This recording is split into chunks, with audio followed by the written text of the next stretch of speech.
In this series, I'll show you how we can hash our password, because when we created a new user, the password was just displayed in plain text. We don't want it to be this way. Instead, we want the password to be encrypted, just like the way we have the activation key encrypted. But we are going to be using a PHP function called crypt. It's used for a one-way hashing. But the algorithm we're going to be using for this is called Blowfish. It's a type of PHP password hashing algorithm. Now, if you go to the PHP manual, under crypt, you can read about the crypt. It said crypt one-way string hashing.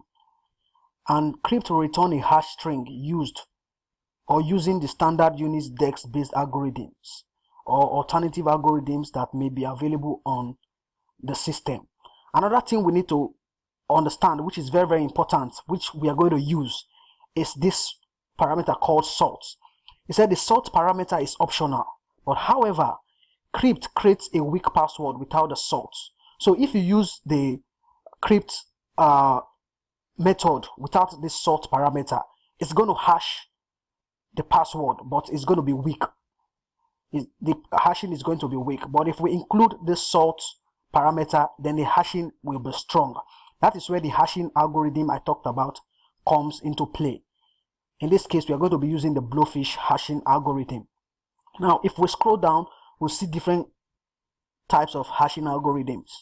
We have the crypt std this MD5, which we used for the activation underscore key, but we are not using that for Blowfish because we want our hashing to be very strong. Instead, we are going to use the crypt underscore Blowfish. Now, if you go down, there are also other hashing algorithms like the SHA-256 and SHA-512. For the Blowfish hashing with the salt as follows. So it takes these parameters as the starting parameters, a 2-digit cost parameter, pound, and a 22 characters, and 22 characters from the alphabet. Using characters outside of this range in the salt will cause crypt to return a zero length string. So if you use anything above the 22 characters required for this hashing algorithm, it's going to return a zero length string. So if the characters are below or above 22, it will return this error, zero length string.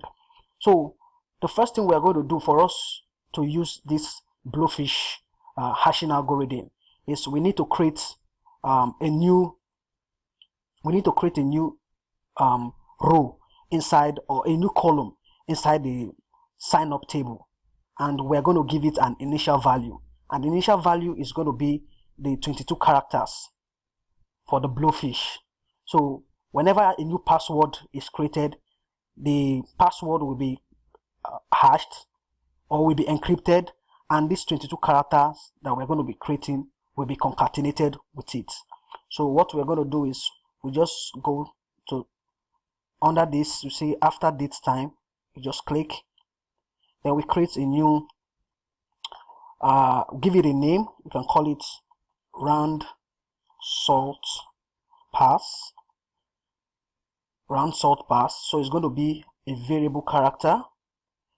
Then the length, we can give it 255, but the value is going to be as we define the value to be. Now in this case, we are going to add a 22 character string, so the string must be 22 characters. So the first value we need to add, if you go back to the PHP documentation, here it says Blowfish hashing with a salt as follows. So it takes these values as the first values, a 2-digit cost parameter, a pound sign, and 22 characters from the alphabet. So we're going to make use of this values, this $2y $, then add 2 digits to it, then with this $sign at the end before we include the 22 characters. So we are going to have something like this. So $2y $,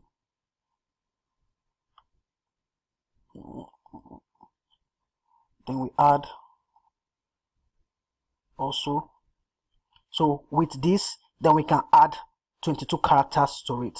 The characters that I want to add is the very long values I used.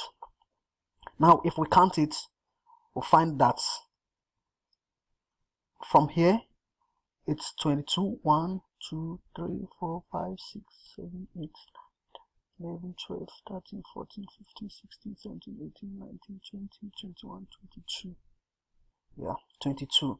So you add this first 5, 1, 2, 3, 4, 5, 6, 7. You add this first 7 values, then after it you add the 22 characters. So this is the default value that we're going to give to this round sort pass. So we can save the value. Then if we check the database, then we'll see the round sort pass has a default value of this. So whenever a new data or a new password is added to the database, it will be encrypted and this will be concatenated to it. So in the next video, we are going to see how we can get this value from the database, then add it using the crypt function, then encrypt our password before saving it into the database.